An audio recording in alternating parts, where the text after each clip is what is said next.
கலாநிதி, கல்விமான், பிரித்தானிய தமிழர் பேரவையின் நிர்வாக உறுப்பினர் டாக்டர் நகுலேஸ்வரன். பிரித்தானிய தமிழர் பேரவையின் நிர்வாக உறுப்பினராக இருக்கின்றார். எனவே அவரை உங்கள் பரத்த கைதட்டலோடு அவரை இந்த மேடைக்கு நாங்கள் அழைத்துக் கொள்வோம். தொடராக ஈழத்து மக்கள் சார்பாக தொடர்ந்து குரல் எழுப்பி இருக்கின்றார். அதே போன்று இந்த பிரித்தானிய தமிழர் பேரவை ஆரம்பிக்கும் போது ஒரு ஆரம்ப கர்த்தாவாக இருந்திருக்கின்றார். எனவே எத்தனை காலமாக தொடராக இந்த புலம்பெயர் தேசத்திலே பயணித்துக் கொண்டிருக்கின்ற அவருக்கு மீண்டும் ஒருமுறை உற்சாகத்தோடு எங்கே எல்லோரும் சேர்ந்து நன்றி நன்றி நன்றி. What a delight and what a privilege, ladies and gentlemen, to have Honorable Vanathi Srinivasan and Mr. Srinivasan amongst us this evening. Enough has been said about Ms. Vanathi Srinivasan and her contribution to the Tamils who had taken refuge in India from Sri Lanka since 1983. I am conscious of the time constraint, so I will not dwell on those things yet again. Ravi Kumar, the General Secretary of the British Tamil Forum, had given an outline of the work and the roadmap of the British Tamil Forum. So there's no point in my repeating it and revisiting those facts. Today my brief and the focus is different. I was asked to set out the legal framework within which the British Tamil Forum operates at present. It may be necessary for us to go back to year 2006. Okay. Okay. No, don't worry. It may be necessary for us to go back to the year 2006, the tail end of it. It was a very difficult period. The war has recommenced in July 2006. And prior to that, a large number of people from Vanni who were initially displaced to other areas returned to Vanni hoping that the peace process would succeed. So there are about 400,000 people at least living in Vanni. Please mark this number, 400,000 people.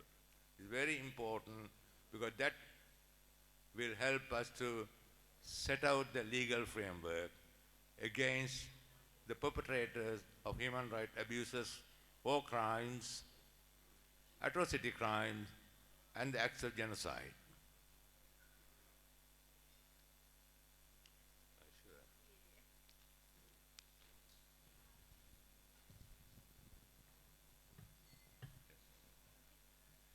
Atrocity crimes.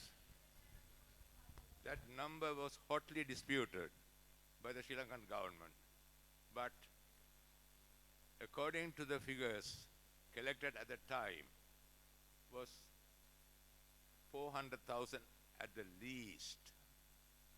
This is important because how many people survived out of the 400,000 people in May 2009? That is the number of people who perished due to the war crimes committed by the Sri Lankan government. So this is where the legal framework begins to emerge. When the war ended in 2009, we were numbed with sadness, numbed by the fear and uncertainty as to what's going to ensue. BTF has to refund itself. From 2006 to 2009, they were a campaigning body trying to prevent the escalation of the war. That means de-escalation of the war. Now, from 2009 onwards, they had to find a pathway to seek justice and accountability. That is a massive job. You need to work very hard to convince the international community about the human rights abuses, war crimes, atrocity crimes, and the acts of genocide committed. One may wonder as to why we need to do that. We had to go back to the international law on this matter. The right to self-determination will emerge only, it is an inherent right. It is a right with which you are born. But right to secede is the next step forward. From right to self-determination, how do we progress to right to secede? For that, we need to have an evidential base.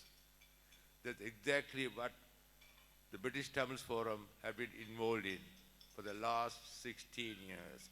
It's a very painful process.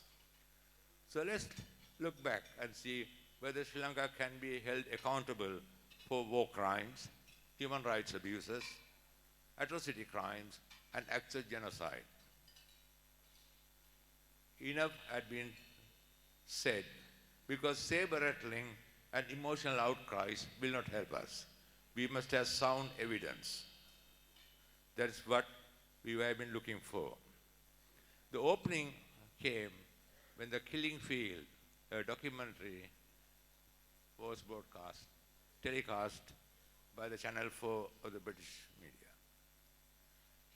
And the images of people being shot from behind with their hands tied behind, that really should shake the conscience of anyone.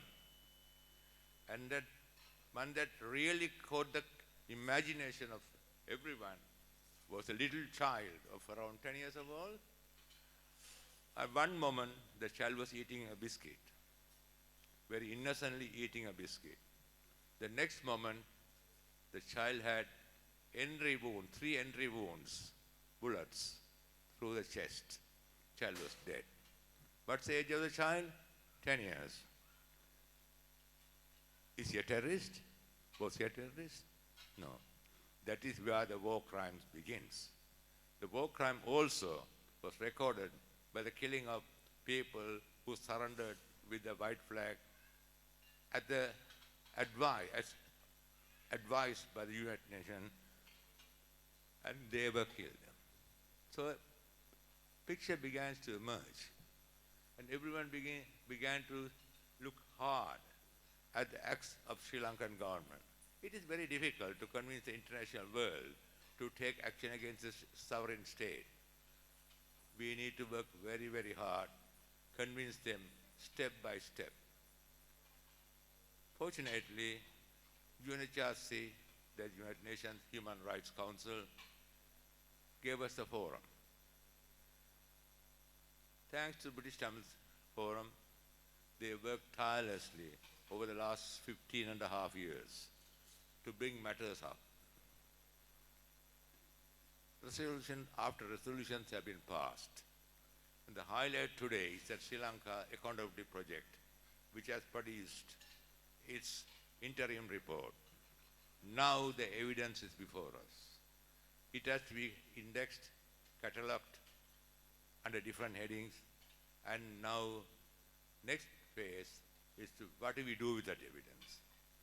We have got two choices. Go before the ICC or ICJ, these are international courts. But ICC, Sri Lanka is not a member state, not a signatory to the Rome Statute, so ICC has no jurisdiction over Sri Lanka. So only option we have is to go to International Court of Justice. It takes a lot of hard work to get there. And even if you go to International Court of Justice and get a judgment in our favor, how do we implement it? We need the support of the member states. So that is another area the British Tamils Forum have been working very hard, and they have been building a sustainable support among the international community over the last so many years. They have been pretty successful at it. We are in a crucial juncture. It's a crossroad that we find ourselves. It's a very important junction in which we find we need to be very cautious in how to progress. There are no signposting, we have to find it. we shall do it. I'm sure British Times Forum had the resources and the skills to continue down the road. And their roadmap is very clear. I'm sure we'll get there. Finally, Ms. Vanathi Srinivasan, thank you very much for being here. We know that you are a tireless supporter of Tamil refugees who have sought asylum in India. You have been doing it very silently. And we are very grateful to you. And I don't want to take any more time, but may I end my speech with wishing you a very successful electoral campaign in 2026. Thank you very much.